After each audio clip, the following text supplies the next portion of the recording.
and welcome to the People's Voice on VOP Television, where we get to amplify the concerned stories, perspectives of Nigerians, and we dive into the most pressing issues shaping our nation's future. My name is Adefunke Jayesimi, and today we are tackling not one, but two significant stories that have far-reaching implications for Nigeria's political and economic landscape. So first, we would examine the UK's bold move to revamp its immigration policy, a decision that has sparked intense debate globally. The British government has announced a sweeping overhaul of its immigration system, aiming to reduce migration and prioritize domestic workforce development, with international recruitment for social care roles being halted and stricter requirements for skilled worker visas.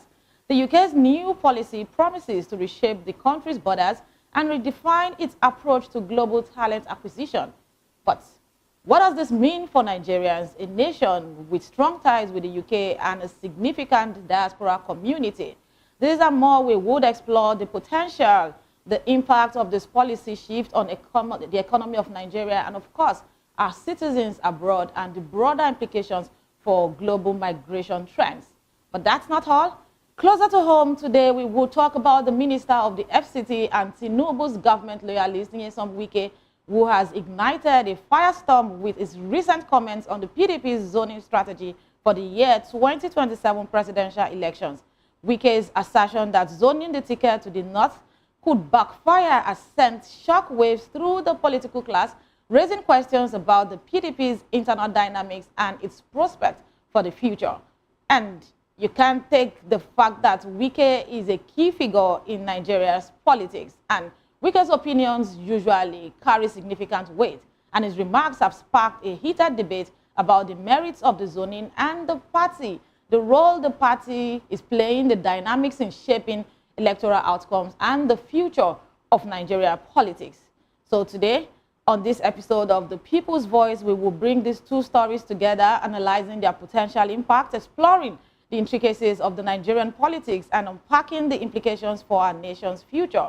We'll look deeply into the complexities of the UK immigration policy and its potential lessons for Nigeria. And while we do this, we will also delve into Pdp'S zoning conundrum and what this means for the party's prospects in the year 2027. So stay with us for an engaging discussion that promises to shed light on the most pressing issues of our time, or maybe of the day.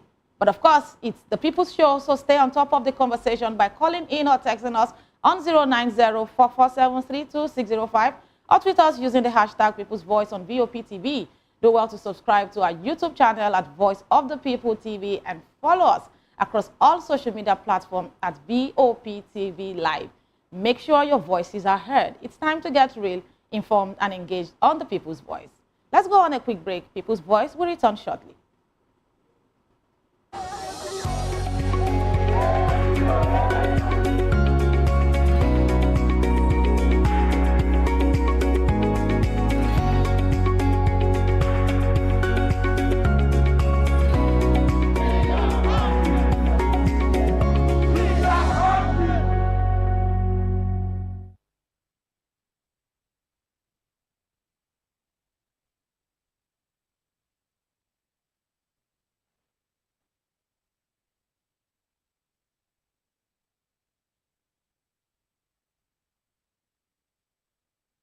Are you ready for the extraordinary? Something big is happening on your screen. Introducing VOPTV, now streaming on SLTV channel 264. From breaking news to captivating conversations, news analysis, giving you all sides to the story. We break in-depth discussions on the issues that matter, from politics to sports, entertainment, and life.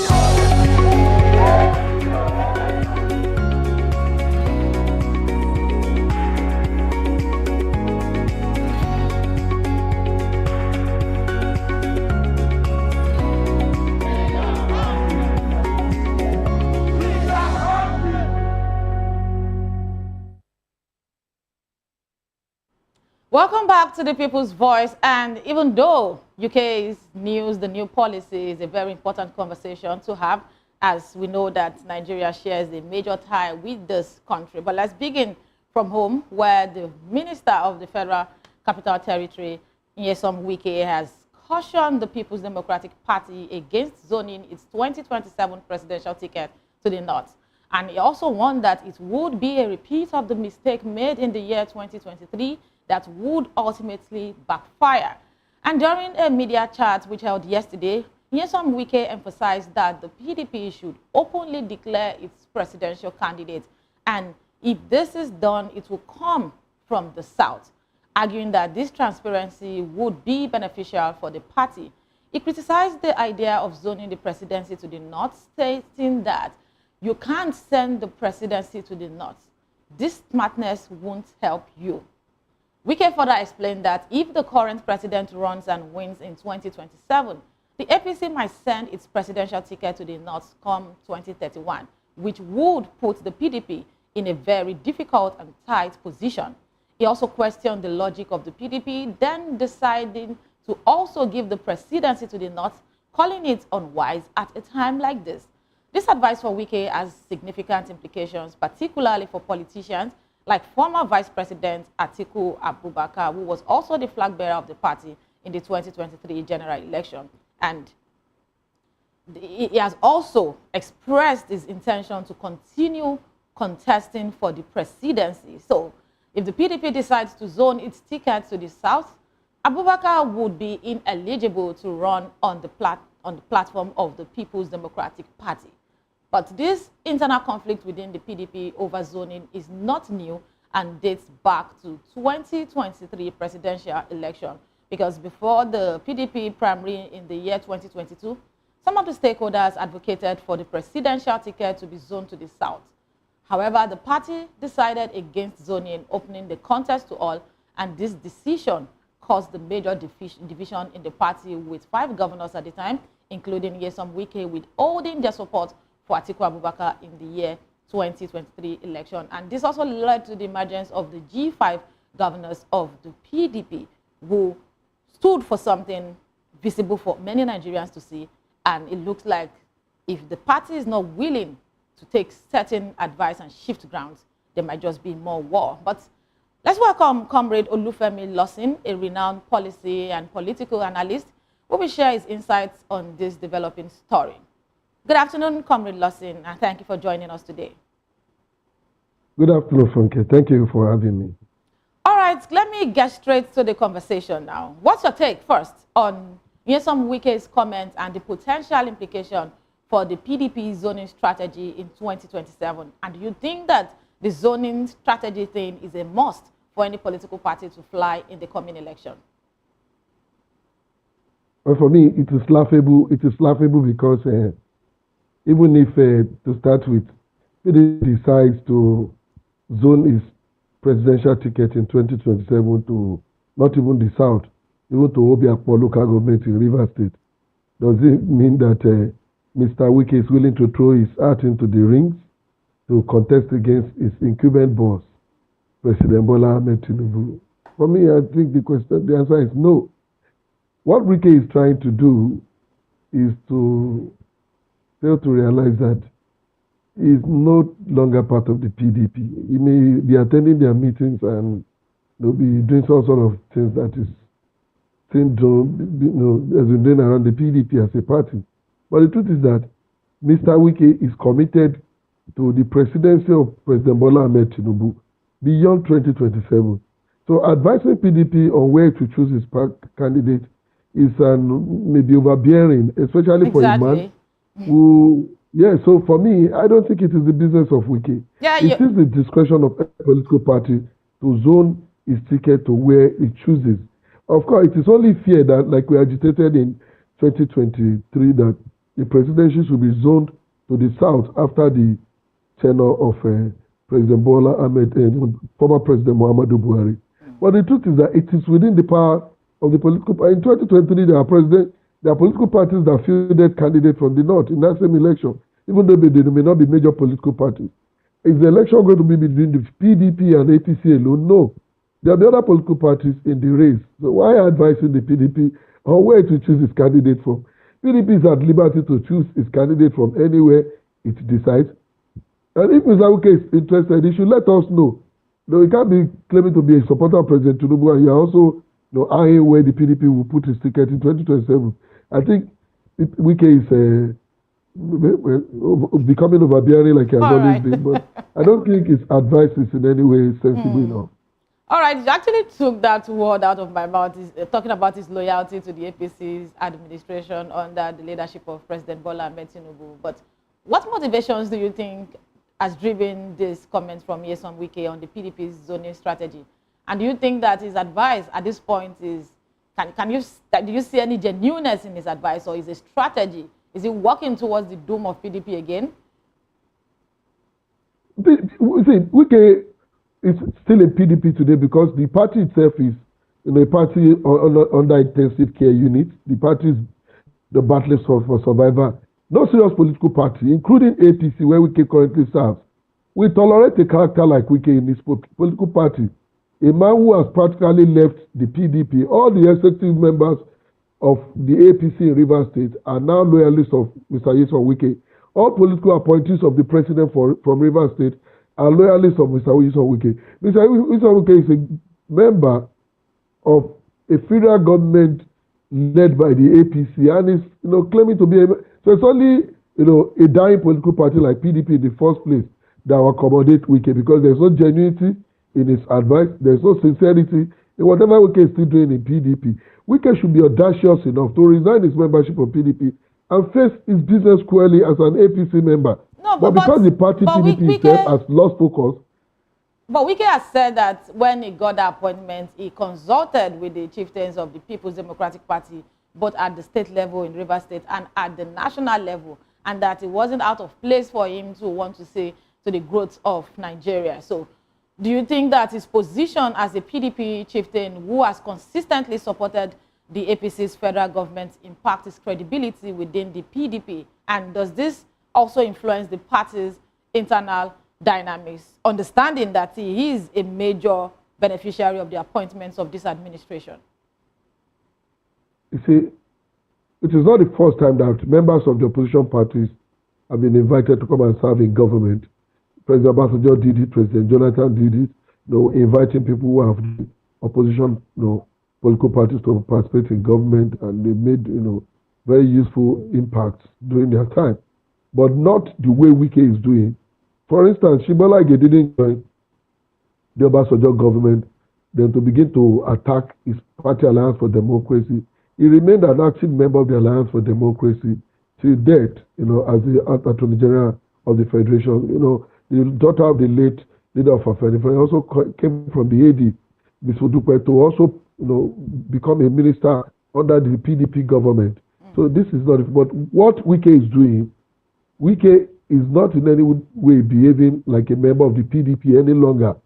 He has positioned himself as, in fact, the lead opposition figure to the PDP, both in his home state of Rivers and, of course, at the national level, sponsoring all sort of dispute and controversies from National Assembly to all sort of places where he has been fingered to be part of the crisis that have been seen, particularly in Rivers State, where a PDP governor, who was there before he was suspended, went through a lot of battle with the same Mr. Nyesom Wike.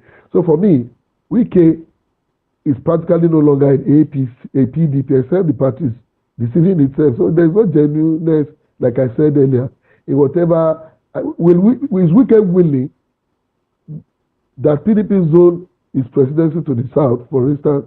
Is he willing, or is he wishing rather, that the PDP wins?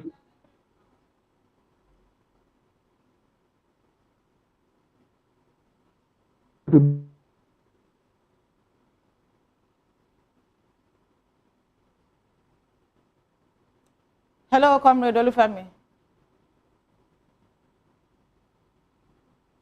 Okay, I think there's a network issue there. We would go on a quick break and we'll return to talk more about this. Please stay with us.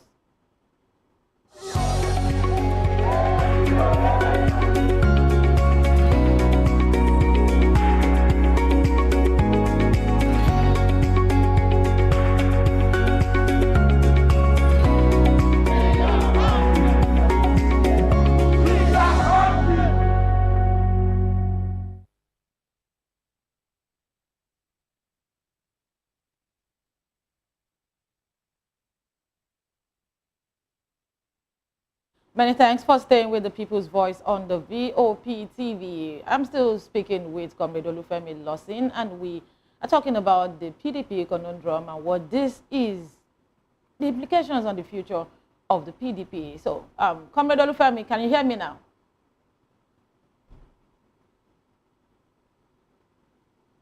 Hello?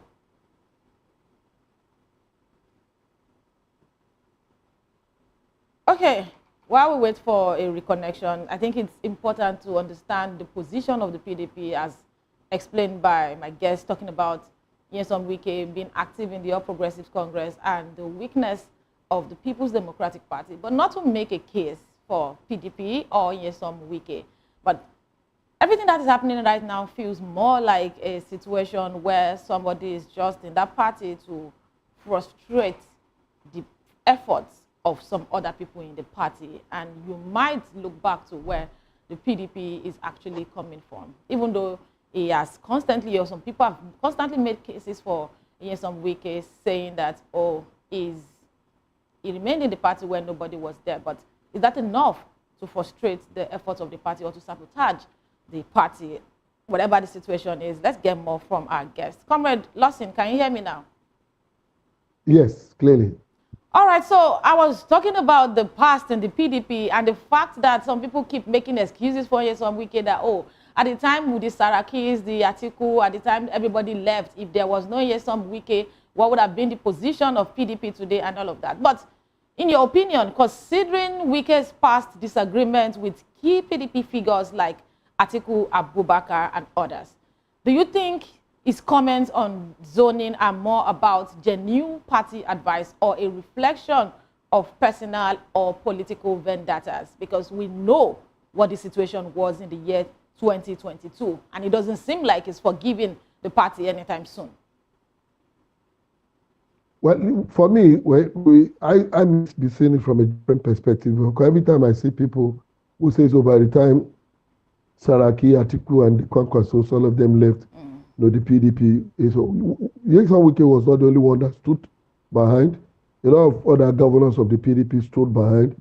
Bayelsa have remained in the PDP ever since, this administration came. A lot of states until recently, Delta has been PDP. Yeah. A lot of Akwa Ibom and PDP. And so that Nyesom Wike is one of the biggest beneficiaries that has ever emerged from the PDP. When you talk about staying behind, is it not even morally expected for anybody who came from nowhere to become a local government chairman under the same party, chief of staff under the same party, minister under the same party, governor under the same party, to leave? Is it not even morally expected for that person to stay? So that he stood when everybody left. Is laughable. Should they have left? Of course, people who left later regretted it. People like Saraki and Co, who left for the APC, came back, now lamenting their decision to have left their party. So for me, there is no basis to assume that because so it's because of regret. No. So I don't think so. You're talking about Saraki and all that left and the fact that some of them regretted it. Do you think that they actually returned because they regretted it, or it's about personal interest for them? Well, for the average Nigerian politician, it's about personal interest. Right. When they go into these alliances and dumping one party for the other, it's usually back, followed by negotiations about what they intend to get. Saraki became part of the coalition to bring Buhari in because he was promised the Senate presidency, Yakubu Dogara, Speaker. He wanted to be Senate president, and he felt he could, get some support from the APC bloc within the National Assembly and the party. He was coming from the PDP, even though the Buhari administration never wanted him to be Senate president. So this is usually about, first, their personal ambitions, their personal interests, before you talk about the collective interest. Look at what is currently happening around this issue of formation of coalition of political parties and the likes. How many of these politicians that have been spearheading this call for coalition of political parties have spoken about what concerns Nigeria, what concerns Nigerians? How many of them is talking about the restructuring of Nigeria? How many of them is promising us a new constitution that Nigerians are earnestly earning for? All they are talking about is Tinubu is not good, Tinubu disappointed them, Tinubu did not fulfill his promises to them. It's not even about the people. So for the average Nigerian politician, it is about their interest. At the moment they could not achieve their interest or ambition somewhere, it is always easy for them to jump the ship and join the other camp like we're currently experiencing. Where Wike is today, it's not because Wike love PDP, or love Nigeria more than every other person. Wike saw where he will further his political, further enlarge his political coast. And he aligned with it. And of course, today, of what benefit has Wike's ministerial position been to the people of Rivers State, not even his local government, beyond getting appointment for his cronies and also getting more resources for himself. Okay. So for me, it's not about our people, but more always about the interest of these politicians. All right. I like the details around the person of Nyesom Wike and the fact that you question where his position would be if PDP decides to follow his advice. But given the complex nature of the Nigerian politics, where party loyalty often intersects with regional and personal interest, and in most cases, individual loyalty also intersects with regional interest in most cases, what implications might Wike's stand have for his own political future, especially if the PDP decides to follow his advice?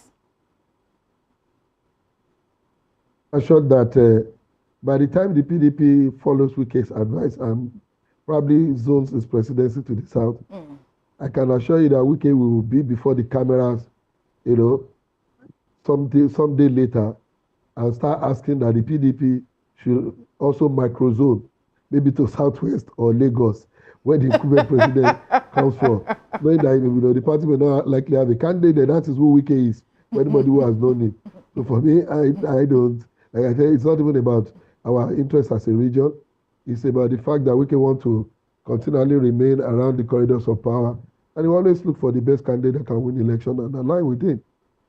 Okay, so if it's about winning elections, yes, you might look at personalities and all, but I want us to digress a bit, looking at what happened within the All Progressives Congress in Lagos on Saturday, where they had their primaries for the local government chairman, the councillors, and the likes. How does Wike's position reflect the broader challenges of party supremacy and loyalty, especially when it comes to zoning in Nigerian politics? And what does this say about individual politicians in shaping party strategies? Because I'm putting this story and linking it with what happened in Lagos, because we've seen a lot of outcry by people who contested in that election coming to say that, oh, we were told this, we went to Apc'S to vote, we were told to vote and go. Some said, oh, they didn't count the votes. Some said, this person, we don't know him. And at the end of the day, it was about names that were more important to the politicians than the contestants. And even some of the delegates have come to say that, no, this was not what we were expecting. So the position of Wike, can you say this is the position that a lot of political godfathers hold in Nigerian politics? It is the tradition. And, when you talk about political parties and party supremacy in Nigeria, I don't usually think there's anything like a party supremacy. What we have in Nigeria is mostly party leaders supremacy. Please explain that. So there's a difference between party supremacy and party leadership supremacy. Is that what you're saying?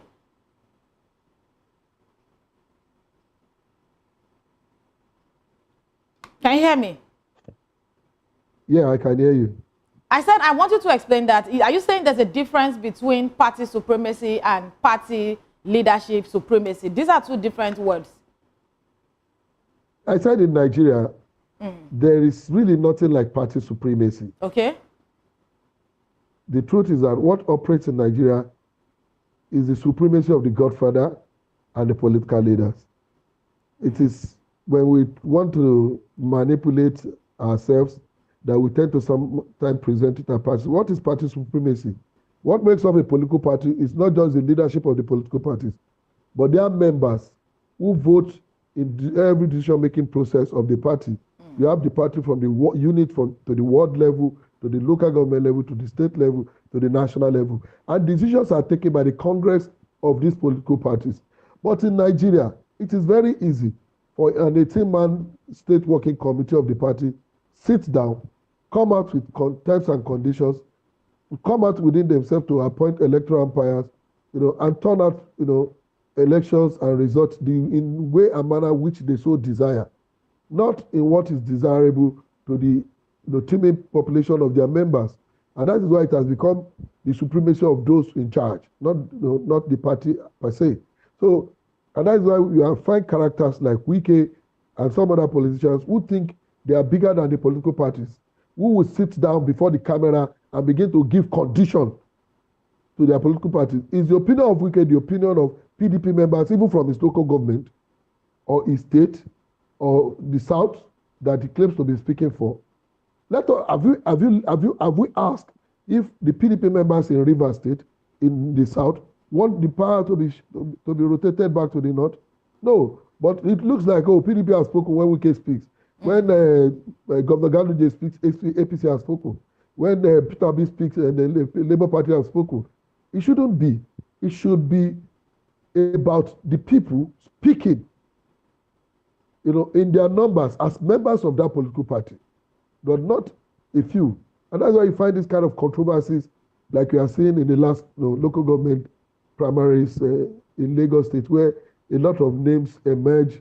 People even who during screening were not even rated to be between number 1 and 7, emerging as candidates, and all sort of controversies about names appearing and reappearing on all sort of lists, during the election, because the party is not cohesive.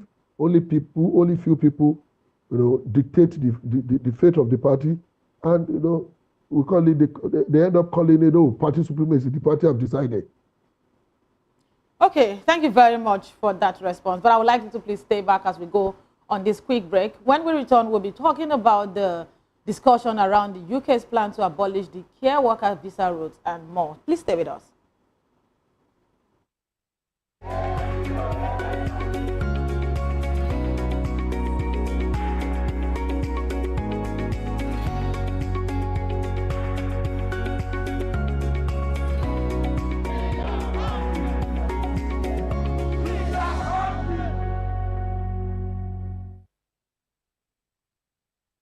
Step into a world where stories unfold, secrets unravel, and dreams come alive. Every story has a legacy. Every legacy holds the power to inspire.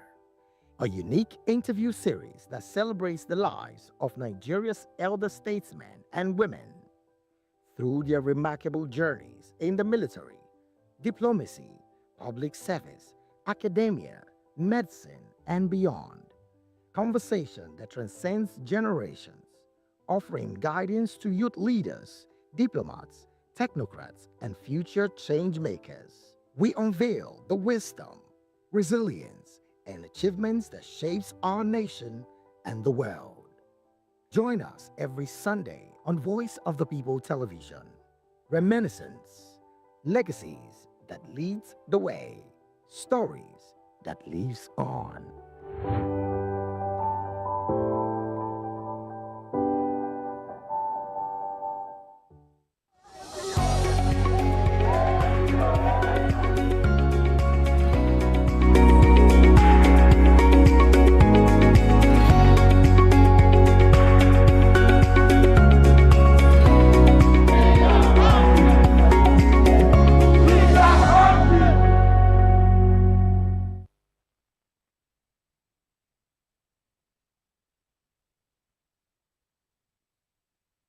Welcome back to the People's Voice. We are continuing our discussion on the UK's plan to abolish the care worker visa route and its potential impact on Nigerians seeking employment in the UK's health and social care sector.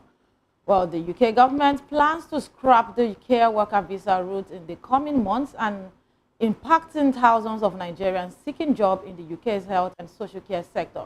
This move, according to the UK, aims to reduce overall migration and limit overseas worker recruitment for lower skilled roles. The UK Home Secretary, Beth Cooper, confirmed the visa pathways phase out, and he said there will be detail in a white paper. But the key implication for this is the fact that the closure of social care worker visa route, this route which is crucial for many Nigerians, is now closed to new international applicants except for those already in the UK who can extend or switch it until the year 2028. Also, there's a part of staff shortage where care providers in the UK are concerned, as they are already struggling with staff shortages and the impact on Nigeria. This policy change may halt a major migration route previously utilized by thousands of Nigeria. But you may just want to find out what the rationale behind this decision is, because on the part of the UK, it's been said that the idea is to reduce migration, and the UK government aims to reduce migration numbers by at least 100,000 annually. That's a lot. And also, they're talking about tackling visa abuse, because the government seeks to curb visa abuse and exploitation in the care sectors. But of course, there's been a lot of reaction. The care providers are reacting, saying that, oh, they're already grappling with staff shortages. Care providers are worried about the impact of this decision and the workload on them. And here in Nigeria, the development has also sparked concerns among Nigerians seeking employment in the UK's health and social care sector. But a lot of Nigerians on the street also have so much to say about this new policy and decision by the UK. VOP correspondent Matthew Ogunsuada was on the street to talk to Nigerians, and here's what he has to say. United Kingdom has announced plans to abolish the care worker visa route in the coming month, a move that could affect thousands of Nigerians seeking employment in the UK's health and social care sector. UK Home Secretary Vete Cooper confirmed that the visa pathway will be phased out as part of fresh efforts to reduce overall migration. The policy, to be detailed in a white paper this week, is aimed at limiting the recruitment of overseas workers for lower skilled roles. This move follows recent electoral gains by the Anti-Immigration Reform UK Party, now polling ahead of Labour in some parts of the country. The decision has sparked concern among care workers in the UK who are already grappling with staff shortages. Voice of the People TV spoke with Nigerians to gather their views on this development. Nigeria economy was not okay. That's why you see that some people used to move out and go and struggle for their own eternal life. For any immigration or anything happening over that period, the people have rights over them because it's their country. They give Nigeria challenge, our government to challenge, so that they go now, they will manage our economy, so that the people when they over there, when the country was okay, we go see that many people are like to come back home. There are some people who go more than 5 years, 6 years now, they don't forget their family, they don't forget where they from come out. You get me right now? So anything happen over that place is fault of our government. It's our government fault. Because everything is okay for this country, I don't think that any citizen of Nigeria would like to move out and go and suffer. I know that suffering is still following. Some people are there in prison, some people are there in the sickness, some people are there in a different kind of situation. When we say that our government was not aware, nothing concerns them. So my own opinion is that if Nigeria can be able to meet up, our government can wake up and know the necessary thing to do for the masses. We are not going to struggle and go away and go and see the suffering for that place. I actually think it's very wrong, because it's very wrong because we are the ones actually going there to use our oils to improve their own system right there, and we now, they are making things more difficult for even our citizens to get down there, and they are gaining a lot from us. These people, they gain a lot from our president based on, you know, our leaders, I should rather say, because they let them to use their head. So that's why I don't complain about the Yahoo boys that do scam them. So why would the UK restrict our own citizens from healthcare visa when you know that those are the basic things that we need when we get to your countries? Sure, you get. So it's not proper. It's not even a proper thing. And we Nigerians ourselves, we can withdraw, if we withdraw ourselves from their countries and come down here. Nigeria is the coolest place to live. You pay for gas and all that and do all sorts of things, then you still have to deal with, you know, okay, what if you fall down and sick? You still have to go and be paying for hospital bills and all that again. Man, that means that these people are choking us to the throat and we are still bowing to them. So if we can come down and start up business and start up things on ourselves, we can come in and build this country. Man, Nigeria is greater than America. So it's not good for us as in Nigeria. Before we leave this country, we have to have our own visa to travel out to the UK. But if you can look at the Chinese, they can come to Nigeria without no visa, without no national passport, because our government will give them the rules and the chance to come to this country and establish anything. You can go to the Ogun State or to Lekki. Chinese populate there. It's because our leaders, our Nigerian leaders, give them the routes and the rule to come to Nigeria. And if you can check, this Nigeria, we are blessed with many things. We have crude oil, we have many things. God has blessed us. Nigeria pass all the whole country in this world. Nigeria is a better country, a bigger country. It's our government that laws down, that lets other countries to come and have chance in our own country. We can't just go to any country without our visa or national passport. They can't give us room for that. Yes. All right, there you have it. Even though the emotions are way beyond the thoughts, and one thing is common in everything that they've all said, the fact that the system here in Nigeria failed a lot of Nigerians. It's not interesting and funny for people to even struggle to go and work in the healthcare sector and doing the social work thing, and the fact that it's no longer news that that is one route that a lot of Nigerians get to explore. But whatever the situation is, we hope that Nigerians still find home to be something admirable and worth coming back to. But let me come back to our guest, Comrade Olufemi Lawson. Thank you so much for sharing your insights with us earlier. Let's dive deeper into these stories now, because reports have said that this policy change could have significant implications for Nigerians seeking employment in the UK. But on your part, can you elaborate on what you think that the short-term and long-term effect of this policy change might be for Nigerian care workers and the broader Nigerian economy? Thank you. This is much anticipated, even though a lot of our people were looking in the direction of the United States, for the implication of these policy changes around immigration by this Western government. We saw it coming, especially with certain conditions attached to visa procurement over the last couple of years in Nigeria. You know that to get to Nigeria, for the record, is not the country with the highest population of immigrants in the United Kingdom. So this may not have been targeted at Nigerians, as some people may wrongly want to feel. It's a non-encompassing review of the immigration policy of the United Kingdom.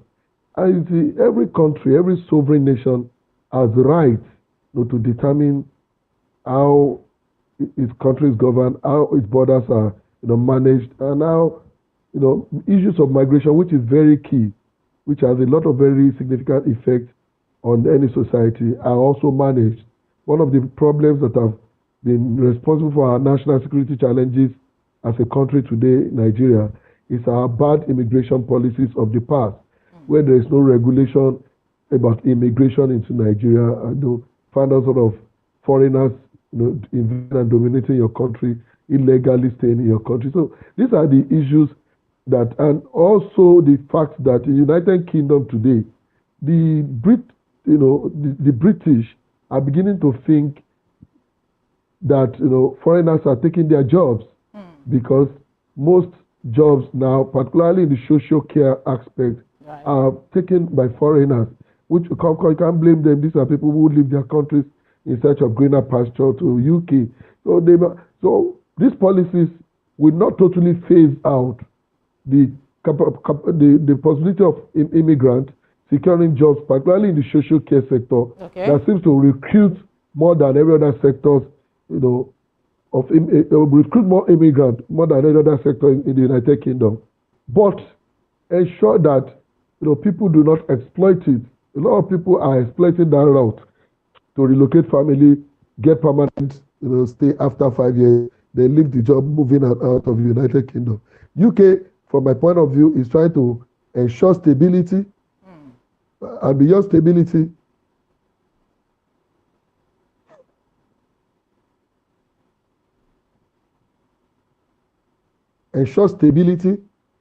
and also address the likely consequences of unregulated migration into their country. A lot of countries in Europe today are confronted by issues around uncontrolled immigration, into their country. Countries like Germany and the likes today are battling security challenges, mainly around the influx of migrants into their country. Not just about the economic implication, like UK is, of course, this policy is about a 82-page document, according to the Prime Minister yesterday. Right. Which is beyond just, economic policy of the United Kingdom, but also other issues, including national security, that, unregulated migration can cause for their society. Okay, do you also think that this move by the UK government is part of a larger trend of countries reevaluating their immigration policies? And like you rightly said, talking about other countries, do you think that it's about countries looking into how to reevaluate immigration policies so they can control their borders and the opportunities? And what exactly are the lessons that Nigeria can learn from this development? Because recall there was a time, I think some weeks back, where we're talking about the quota ratio, where foreigners get to bring a lot of people into the country to work on sites. And the minister was saying that, no, it shouldn't be as bad as bringing in chefs and even local workers to work on site, or even in the homes of these expatriates in a situation where Nigerians can do the job. And a lot of Nigerians have also complained about the fact that there are jobs, there are opportunities that employers will boldly say that they cannot pay a Nigerian this amount, and they would rather bring in people even from Lebanese. I'm not to disrespect any country now, but this is even more frequent in the construction industry and the hospitality business too, because there's something about this white skin that maybe drives Nigerian employers. And also, what lessons can Nigeria learn from this development? A lot of lessons, just like I said, it is even beyond, their economy as countries, but also, other very important, including your, the fact that you have to affirm your authority as a sovereign state. And I'm glad that you made reference to that expatriate quota issue that Nigerian Ministry of Interior is trying to address. Nigeria has become a country where practically everything goes, where, practically, nothing is regulated. And these are things that cannot be done, that are not acceptable in other societies, right, where you have our own citizens. So the lesson, beyond the fact that we were looking at how this may likely impact on the ability of Nigerians to secure visas, and live in these countries, we must, as a country, also be learning from these countries about the benefits that regulated immigration policies will bring to our country. For God's sake, if you go to virtually all the streets of this country today, you find, foreigners, operating businesses who are not covered by residence permit, who don't pay taxes, so these are things that, will not make any society develop and will constitute a major security threat to the sovereignty of any nation. Thank you Nigeria so as a country must begin to learn from this also. All right, many thanks to you, Comrade Olufemi Lawson, and thank you for sharing valuable insights on the UK's plan to abolish the care worker visa route, and of course, some Wike's comments on the PDP's zoning strategy and the position of political godfathers in Nigerian politics. Thank you for having me, Funke. All right, thank you very much to our audience for tuning in and joining the conversations. The stories have highlighted the complexities of global migration and Nigeria's politics, and we are grateful for the perspectives shared today.